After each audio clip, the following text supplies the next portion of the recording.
Welcome into Kingdom Keys, the official pregame podcast for Arrowhead Pride with Nate Christensen, Maurice Elston. I am Nick Schwerdt. The Chiefs are 6-1, and for the second time in 3 weeks, guys, we are treated to a matchup between one of the best teams in the NFL and one of the worst teams in the NFL. The Chiefs are facing the Broncos again this weekend, this time in Denver, and Patrick Mahomes has the opportunity to go 13-0 against Denver. The Chiefs have almost played an entire NFL season's worth of games without having lost to the Broncos. 16-0 on the line for Kansas City against Denver. Do you guys like this this quick, 3-week, bang them all out? We're done with the Broncos for the rest of the season here? Yeah, I kind of like it just I because actually it's do. the Broncos. Go ahead, Maurice. I'm like, I kind of like it just because it's the Broncos. I'm like, let's get them on out the way. It's not somebody that we're going to have to necessarily, the Chiefs going to have to necessarily worry about for the rest of the year. It's not like they're a contender and all. So I'm like, get 2 easy AFC West wins and let them move on and be done with the Broncos. I always love getting division games out of the way because I always say division games are so weird at times. This year it hasn't been as much. The Chiefs have really taken care of business, but I always think past years, when the Broncos had Vic Fangio and those teams weren't good, but they would always take the Chiefs down right to the end of the game. So I was getting all of the division games out of the way because for whatever reason, even though the Chiefs, I saw this stat today, they're 39-5 in their last 44 AFC West games. And that just blew my mind. I hadn't even thought that's such an astronomically high number. I haven't even looked what that compares to the best streaks in NFL history, but yeah, overall, it's always good to get those divisional games out of the way just because they can be so wonky since the teams know each other so well. And what was interesting going into the game 2 weeks ago when we talked about this was the idea that the Broncos are so bad that perhaps the Chiefs aren't going to put as much on tape as maybe you feel like you need to, or maybe it's an experimentation week, right? If you're Andy Reid, we're not going to run our normal plays. We're going to try some things out. We're going to work some guys in. I don't know how much merit there is to that, but I do think there's merit to the idea that these games are always weird, like you said, Nate. Not just the division games, but specifically the Broncos games. 19-8 was the final score when these teams met 2 weeks ago, and it kind of just goes in line with what I expect to see from these games, which is I know the Broncos are bad. I know the Chiefs are good. I know on paper this should be a very lopsided matchup, but once the ball's kicked at 3:25 Arrowhead time on Sunday, I fully expect this to be an ugly, sloppy, weird game that probably is not going to be how we all think it's going to go and how we're all going to talk about over the next 20 minutes. Yeah, absolutely. It always turns out that way where it just something crazy happens and makes it be closer than what everybody probably thinks it should be. But we'll see. We'll see. I'm interested to see how the Chiefs come out this week and play this week. Before we get into the injuries and our keys for this week, I do think it's kind of an interesting time to talk about this because the Chiefs are sitting here going about their business 6-1 on the season. And last week we talked no more undefeated teams, right? The Niners lost again. And in the NFL specifically, because we have 6 days to talk about this and figure out, what our hot takes are going to be for the week, we change our tune with the wind, right? We very quickly will turn on a team that 2 weeks ago we were trotting out there as a potential Super Bowl candidate. That's happening right now with the 49ers. Last week it was happening with the Eagles as well. Are the Chiefs the best team in the NFL? As we sit here right now, almost halfway through the season, 6-1. At no point have they played to a level where the rest of the country, where all of the other fan bases are turning to Kansas City and saying, that's the most complete team in football. We've done it with the Dolphins. We've done it with the Eagles. We've done it with the 49ers. At no point has everybody turned their attention. We did it for the Lions, right? After they beat the Buccaneers. Hey, wait a minute. Is this the best team in the NFC? At no point have we all kind of collectively as an NFL fan base got together and said, you know what, the Chiefs are the best team in football, yet they're quietly going about their business 6-1. Do you guys think they're the best team in the NFL right now? Yeah, I think so. And I think one thing about last week, when I was thinking kind of about last week, was I feel like the NFL is starting to kind of separate itself a little bit. Like, to me, when I kind of look at the snapshot of the NFL, to me, the 4 best teams in the NFL are the Ravens, the Chiefs, the 49ers, and the Eagles. And it feels like the further away we go, like the Lions, we saw the Lions maybe not have that ability to step up and be great teams last week.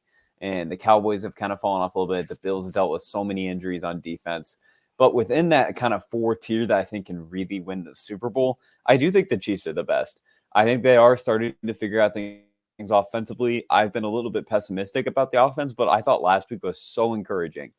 Like offensively, what they were doing, how efficient they were passing the ball. I thought that was incredibly important. And this defense continues to answer every single challenge. And I've said this on every platform. It's like, there's no reason why this defense can't sustain success. I really don't. Like, they'll have bad games, certainly, but there's no issue where I'm like, this is a serious problem for this team that they can't solve. So, yeah, I think that with the pedigree and the talent and the quarterback and the coach, they should be seen as the best team in the NFL. And I would definitely agree. I feel like the Chiefs are the best team. I feel like the only reason National hasn't got to that to say it is because the standard for the Chiefs is so high. I feel like the standard for what the Chiefs should be doing, how the Chiefs should look, how many points they should be putting up, all of that is so high. But when you really look at it, like, they'll call the Dolphins or somebody a complete team because their offense is clicking. But the Kansas City Chiefs are not that far behind the Dolphins when it comes to yardage, touchdowns, offensive, where the Chiefs stand as an offense. They're not too far behind in all the numbers of the Miami Dolphins, but yet everybody's looking at the Kansas City Chiefs and saying, what's wrong? Because you don't see the 31, 35-point games. Something has to be broken. And that's keeping them from saying this is the Kansas City Chiefs are the best team. But guess what? The Kansas City Chiefs are the best team in the NFL right now. They can easily not have any losses right now. The only loss that they have is by 1 point to a Lions team that was pretty good, and that was without 2 top 10 players in the league playing that game, and the Chiefs lost by 1. I think it's been clear that they done won many different ways. Offense is finally starting to click. I think it's without a doubt right now the Chiefs are the best team. I think I agree with you guys, but I don't think I can make the argument for the Chiefs without using their history, without referencing last season, without referencing the last 5 years. And of course, other NFL fans, they don't want to hear that, right? They're like, no. How good are you right now? Which I understand, because the Chiefs, like those other teams, have not shown their full potential, I don't believe, in a game this year. I don't think the Chiefs have put on tape 4 quarters of football that would suggest this is what they look like when they're playing their best. Like, the 49ers have done that. The 49ers and the Dolphins have done that, where you say, oh, wow, okay, when they're playing like that, who's going to beat them? The Chiefs have yet to do that this year. But again, you can say leave out history, but we all know history, track record, data, like, it all matters. And the Chiefs have all of that in positive ways more than any other team in the NFL. Okay, before we get to the keys, Maurice, would you like to fill us in on the injury report here as we get ready for Kansas City, Denver? Okay, yeah. We're recording this on Thursday, so as a Thursday, Jared McKinnon for the Chiefs did not practice today. He was a full participant yesterday. They said groin, but he was full participant, so you're wondering if it was a setback there or just a simple rest day for him. Of course, Nick Bolton is out with the wrist injury. Harrison Buckner was a full participant yesterday, but he did not practice today due to illness. Justin Watson and Mike Edwards are on the injury report, but both were full participants yesterday and today. As far as on the Broncos side of things, offensive tackle Garrett Bowles was limited, and Brandon Johnson, wide receiver, was limited. Dwayne Washington, running back, did not practice on yesterday, but was a full participant today. Then you have 2 full participants in Baron Browning and Justin Simmons. So really, from the looks of it, you got 2 fairly healthy teams coming into this game on Sunday. And for the Kansas City side of things, the only name that you would really circle and say, okay, there's not any update coming, would be with Nick Bolton, right, on the injured reserve, dislocated wrist. So aside from that, we don't really have to spend any time over the next 48, 72 hours wondering who's going to go, who's not going to go, especially from the Chiefs side of things. Let's get into Kingdom Keys. 19-8 was the final score when these 2 teams met 2 weeks ago. Nate, why don't you start us off what is your key for the Chiefs here in the second and final matchup between these two teams? Well, it is funny. I just said how the Chiefs don't necessarily have one major weakness, and I do believe that. But I do think there's one thing that is worth noting. The Chiefs haven't been great stopping the run this year. If you look by advanced stats, the Chiefs are actually 30th in rushing EPA per play, which I found surprising. They are 19th at success rate. So they're giving up more explosive runs than getting like gashed consistently down to down. But it's certainly, something to monitor. I wouldn't say it's been something that like has killed the Chiefs by any means. And they've been so good as a pass defense and rushing the passer that I really don't care too much. But it's still worth noting that they haven't been able to stop the run as well as they have stopped the pass. So that's just something that I think, the Chiefs need to kind of get better at, certainly. Like they have something that they can kind of work on. And I think the last time they played the Broncos didn't do a terrible job running the football. Between Javonte Williams and Jaleel McLaughlin, they had 17 carries for 82 yards. So right around 5 yards a carry. Michael Burton had a couple carries for first downs and some short runs. Russell Wilson had some scrambles. So they actually, especially in the first half, did a pretty decent job of running the ball. I think that's been a trend with some of these games. Like last week, the Chargers in the first half ran the ball really well. In the second half, they didn't run quite as well. So it could just be the Chiefs kind of getting their bearings on the game and stuff like that, getting better as the game goes on. I wouldn't say this is like a major concern by any means, but it's just something to continue getting better at. And certainly Denver obviously wants to win this game. Like they want to snap the win streak. Sean Payton wants to beat the Chiefs. And in order to do that, he's going to run the football a lot. He's not going to ask Russell Wilson to drop back a whole bunch. That's been the identity of their team this year. I wouldn't be surprised if he leans to the run even more. So for the Chiefs, let's just, shut down the run, get them into third down, because that's just something that Denver is not very good at because of Russ's age and some of the issues with their offense. So let's just start building the foundation that we don't need to be the best run defense in the NFL, but as long as we're like average to below average, I think that's plenty good enough to where I would never be concerned about that in like a playoff setting. I think that's a fair ask. We're not saying you need to be great at it. We're saying don't be the worst. Don't be one of the worst teams at stopping the run. You kind of hinted at this, Nate, but while you were giving your explanation for this, all I could hear was that Nate wants the Broncos to make Russell Wilson go out and win the game for them, right? Like that's basically what you're saying. Shut down the run, make Russell Wilson be a superhero for your only chance to win this game, which based off the way he's played the last year and a half, I feel like that's a pretty good proposition for the Chiefs. Like what Nate said, I feel like the Chiefs haven't been just getting totally hammered on the run, but they've given up some big runs almost every game where you'll see a big run happen and make it numbers look a little inflated than what it is. But I think the same thing. If you can stop that and shut those big runs down and force them into a pass situation, even more the better for the Chiefs to come out on top. If they can start getting middle ground, maybe top 20, honestly, against the run, I think that would be good enough for the Kansas City Chiefs. Let me ask you guys this really quick, Maurice, before we get to your key. The Broncos won last week. It was against the Packers. I don't really know how anybody feels about the Packers at this stage in the season. But even going back to the last Chiefs matchup, the defense was able to keep Kansas City in check a little bit. Their rushing attack has got going. I think for a lot of us, that 70-20 loss to Miami sticks in our heads. But there's part of me, and it's a very small part. I want to be very clear about this. There's part of me that wonders, like, is Denver starting to figure like something out? Maybe not something to the tune of competing the rest of the season or going to the playoffs, but they were fast tracking towards being the worst team in the NFL. And it does feel like maybe they're trending upwards just a little bit here over the last couple of weeks. Are you guys buying into that at all? Not at all. Well, they're no longer the worst defense of all time, but I still don't think they're very good. They at least now are like not like down 25 points every game because of like their defense, but that's progress, it's the Packers. Guys. That's and progress. I think that, yeah. I mean, they're definitely getting better. I do think the offense is generally okay, but the defense, I'm not going to trust it too much yet.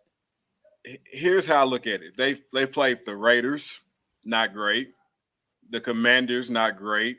The Dolphins, a good team. You see what happened there. They beat the Bears when the Bears was at one of their lowest points. Lost to a Jets team. with no Aaron Rodgers. Chiefs then came and beat them, and then they beat a Packers team that's been spiraling down. So have they looked better? Yes. The two teams that they really played, you would probably just say the Broncos and the Chiefs, right? And honestly, if you take away two awful passes by Patrick Mahomes throwing off his back leg and not putting enough on it and leading to two interceptions, that game is probably not as close as it ended up being as well. So do I think they piecing it together? They look a little better, but I'm not buying it. Just wanted to throw it out there. just throwing it out there, guys. Okay, don't shoot the messenger here. Maurice, I want to stick with you. What's your key for the Chiefs on Sunday? For me, it's pass rush. It kind of bounces off what, in a sense, what Nate was saying, that putting Russell Wilson in a position where Russell Wilson has to go out and win the game. So slowing down the run enough, and the Chiefs' offense executing enough to jump out to a lead when now the Broncos have to pass. And then once that happens, let the down linemen, the blitz schemes that Spags likes to draw up, and just harass Russell Wilson all night, all afternoon long. I think if the Chiefs are able to do that and make Russell Wilson have to win the game, the way that the pass rush has been going, Karlaftis has looked totally better. I mean, I think he's leading the team when pressures right now, followed by Chris Jones at already at 5.5 sacks on the season. Mike Dana at 4.5 sacks on the season. And you're not even a minute of you took the defensive line to another level last week with his return. And then even FAU, right, just his rotation in there. Kind of the reason why I feel like they didn't make the jump to sign Frank Clark, because the defensive line has been playing so well.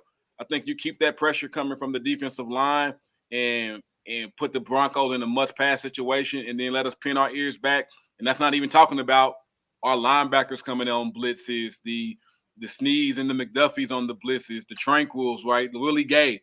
Like, Spags has really drawn up some nice blitz packages this season that's really seemed to be confusing other offensive lines. And I think if they keep that up, that the Chiefs will bring another one home.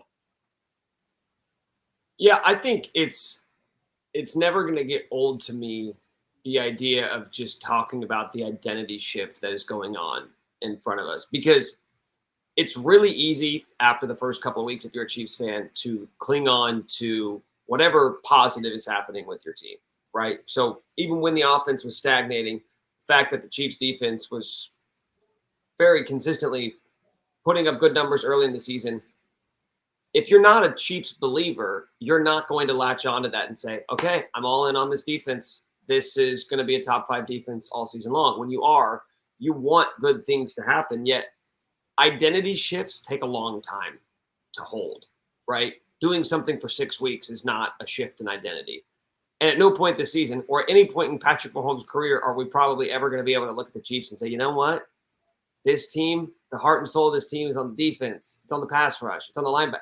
We're never going to be able to do that, yet I don't know when is the point that we can all collectively sit down and say, okay, no more caveats. This is a top 5 defense. Like, I don't want to talk about star power. I don't want to talk about how most top 5 defenses are built with pass rushers or a defensive player of the year candidate on defense, whatever the case may be. When are we going to get there? Because the Chiefs just gave up 17 points to the Chargers a week ago. And say what you want about the Chargers, and they have their own issues that they're dealing with, including on offense with Justin Herbert, broken finger, et cetera, et cetera. But I don't know when the smoking gun is going to be that we're all going to be able to say, okay, no more debate. This is one of the best defenses in the NFL. I think that Miami and that Philly game, if the Chiefs can come out and make a statement, I think that's when national news and national people start like, okay, this defense is for real. If they can come out and slow down that Miami offense and that Philly offense, I think that's when that'll be the staple. Yeah. Miami and Philly is going to be a nice little 2-game stretch. You know, when the schedule was released, 5 months ago now, we saw the first 6 weeks. We said, oh, wow, this is going to be a great stretch of games. We thought the Vikings were going to be good. We thought the Jets were going to be good. Sean Payton comes to Denver. We thought, okay, like maybe something's happening there. And all of a sudden these games, even Chicago being the darling, we thought these games were all going to be good. They've all been stinkers, but we're going to get to the end of the season when you play the Bills, when you play the Bengals, when you play play the Dolphins, when you play the Eagles, where we're going to find out exactly what this team's made of. I'm going to go on the offensive side of the ball here for Kansas City. And you look at the counting stats, you look at the advanced metrics, everything would point to the Chiefs being an elite offense once again this season. What I'm continuing to look for offensively for Kansas City is, can you play 4 quarters of your A game? Can you put it together for 4 quarters? And I know that may be tough to ask because you say, hey, at the end of the day, they're 6-1. They lost in week 1, a 1-possession game. Are we getting a little too nitpicky here, asking for them to basically be perfect? Oh, you're one of the top 3 offenses, be number 1. But I do feel like that's an earned trait. When you can prove to yourselves, not just the outsiders, but when you can prove to yourselves, okay, we've shown you in a vacuum, in a 2-quarter sample size, what our offense is capable of. And it's pretty damn impressive coupled with what we're doing defensively. I would love for Kansas City to do it for 4 quarters. And within that comes all the situational stuff, right? We've talked about the short yardage situations. We've talked about red zone scoring. But that all is baked into the cake of, like, how, can you put together a complete game? Because regardless of what we think about Kansas City's offense, like you just talked about it, Maurice, they haven't played the toughest portion of their schedule. And eventually they are going to get tested by some of the league's top defenses. And I'm going to be really interested to see, okay, what we saw against the Chargers for the first 2 quarters, very impressive. Can you do that for 4 quarters? Because you might need to against some of the league's best defenses, because you're going to be facing looks that you haven't seen. You're going to be facing a level of talent that you haven't went up against. I would love for, in a game like you said earlier, Nate, you're still going up against one of the worst defenses. They may not be as historically bad as they were a couple of weeks ago. This is still one of the worst defenses in the NFL. And I would love for the Chiefs to put 4 complete quarters of offense on tape, just so they can look in the mirror and look at the tape and go back on Monday and say, okay, we've proven we can do this, right? We're not just going to be good for stretches. We're not going to be good on the first 15 scripted plays. We're not going to be good until the second half when they start to make adjustments, or maybe we take our foot off the pedal because we've built a nice lead. I want to see this team do it for 4 quarters just to prove to themselves we have that in the bag. We've done it before. We're going to be able to do it again. Yeah, and I think in the context of the game against the Broncos, when we played them, what was that, 2 weeks ago? I think as of tonight, the Chiefs were 1 for 5 in the red zone, and they were moving the ball with great efficiency, and then they just didn't have it in the red zone. So I think that's just an area of improvement too. I know red zone scoring is down for everyone this year in the NFL. It's just, I think defenses have honestly just gotten better at it. Maybe that'll be something that changes over the course of the season, but you have finished in the red zone. You know, like people will talk about how the red zone can be kind of volatile, but you know, to win in the playoffs, which is ultimately the goal, you got to score in the red zone. You can't score field goals. You can't go, 4 and out in the red zone. So I think this, the Broncos, I don't think the Broncos are I don't think they have the formula to stop the Chiefs in the red zone, but it's just better execution. It's better play calling, maybe just doing a little more traditional runs, not the designer trick plays or anything like that. But I think it's a good start. Just like the Chiefs haven't turned the ball over a ton this year, especially after the first few weeks, but you can always improve in the red zone. If you're protecting the ball and being efficient in the red zone with how good this offense is, just moving in between the 20s, they're going to have no problems.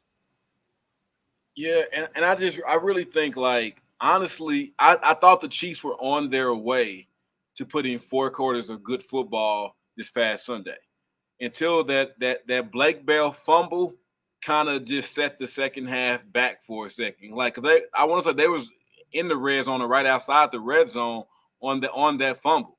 And I think if he doesn't fumble that ball right there, the Chiefs score and just keep on selling.